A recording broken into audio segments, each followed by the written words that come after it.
Pernah nggak sih kalian ketemu sama bapak satpam yang nggak mau ukur suhu badan kalian di dahi, maunya diukur di pergelangan tangan? Apa menurut kalian? Sebelum bahas tentang topik kita hari ini, aku akan memperkenalkan diri dulu. Nama aku Maria Anindya, biasa dipanggil Anin. Aku lulusan Fakultas Kedokteran Universitas Diponegoro. Aku masuk di S1 tahun 2015 dan sekarang sudah selesai koas.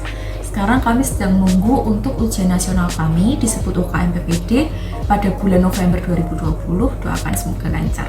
Tapi of course aku nggak stuck di topik-topik itu aja. Aku juga suka hal-hal lain. Aku suka art, aku suka film, aku suka makeup, skincare, aku suka buku juga. Aku juga berharap bisa sharing tentang buku-buku baru yang aku baca atau buku-buku apapun. Aku ingin jelaskan secara singkat ke kalian tentang buku-buku itu, terutama yang bagus.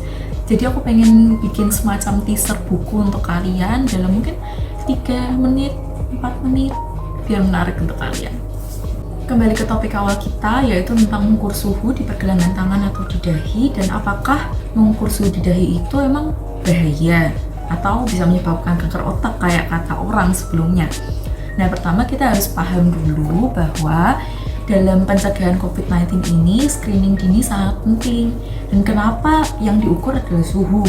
Karena ternyata dari banyak pasien yang dirujuk ke rumah sakit karena demam, kurang lebih 43%-nya itu terdiagnosis dengan COVID-19.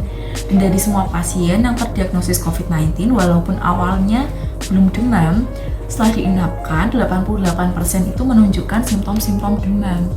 Jadi itulah kenapa sangat penting untuk mengukur suhu orang sedini mungkin. Nah, menurut kalian kira-kira alat apa yang paling efektif, terutama cost efektif ya untuk screening COVID-19? Tentu saja kita punya alat namanya termometer. Tapi karena kita harus non-contact dan physical distancing, kita nggak bisa pakai termometer yang biasa.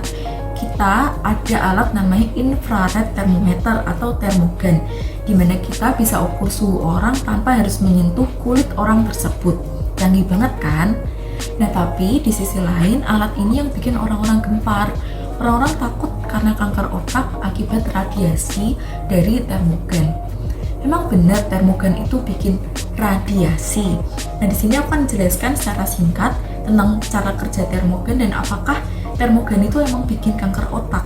Nah, pertama aku akan jelaskan dulu bahwa suhu manusia yang paling tepat, paling benar itu didapatkan dari sublingual atau suprida.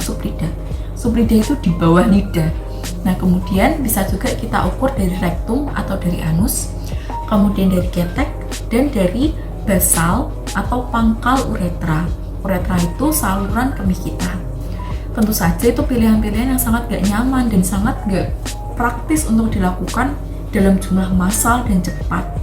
Nah, termogan ini bisa mengukur suhu kita dengan dahi atau dari telinga. Nah, yang sering kita pakai sekarang adalah dari dahi karena tentu saja lewat telinga itu gak nyaman. Dan sebenarnya alatnya kurang lebih sama, hanya saja probe-nya atau ujungnya itu akan berbeda sehingga bisa ngarah langsung ke membran timpani kita. Nah, kali ini aku akan jelasin tentang cara kerja dari termogan itu sendiri. Pada intinya, semua benda yang suhunya lebih tinggi daripada suhu absolut akan melepaskan emisi radiasi thermal atau radiasi suhu. Nah, termogan ini sebenarnya tuh pasif doang. Dia menerima radiasi thermal tersebut, kemudian mengubahnya dalam sinyal elektrik, kemudian diinterpretasi dan ditunjukkan dalam LCD yang ada di termogan tersebut. Jadi sekarang kita paham ya bahwa si termogan itu nggak melepaskan radiasi, dia justru menerima radiasi thermal dari tubuh kita, kemudian dia ukur. Lalu emang radiasi itu apa sih? Radiasi itu intinya adalah energi yang bergerak di dalam ruang atau materi dalam bentuk partikel atau gelombang. Radiasi ini bisa terbentuk dari proses kerusakan atom yang tidak stabil atau interaksi partikel.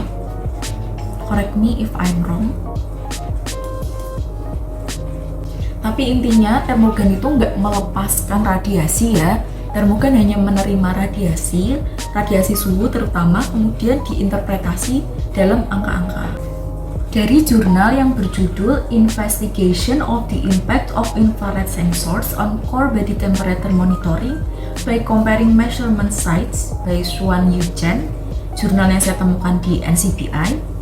Jadi dia menjelaskan bahwa biasanya dalam dunia pertermoganan yang dipakai jadi patokan itu adalah termogan di telinga atau di membran timpani.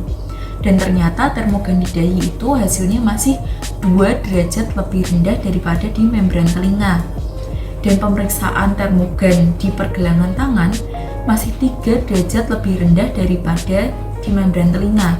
Dengan harapan bahwa suhu di membran telinga tuh lebih dekat dengan core temperature body kita ya. Nah, ternyata ada hal yang salah juga yang kita samain lakukan, bahwa pemeriksaan suhu di pergelangan tangan itu seharusnya dilakukan 10 cm dari pergelangan tangan sisi palmar, yaitu kurang lebih di sini. Palmar itu artinya telapak tangan ya, jadi sini palmar, kemudian pergelangan tangan, kemudian 10 cm di bawahnya. Jadi harusnya kalau mau periksa suhu badan lewat tangan, biasanya dilakukan di sini.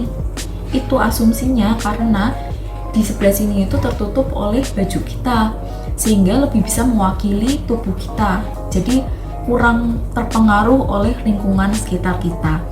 Dari situ saja tetap aja ternyata 3 derajat lebih rendah daripada core temperature kita. Jadi intinya dari pergelangan tangan tuh masih dianggap kurang efektif dibanding diperiksa di dahi kita.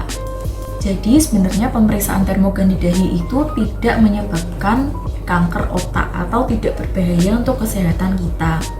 Nah, di sisi lain, pemeriksaan di pergelangan tangan juga sebenarnya nggak salah, cuma jarang orang yang pakai atau jarang orang yang bahas di jurnal kedokteran itu sendiri. Dan selama ini jarang dipakai sebagai patokan untuk tata laksana lebih lanjut.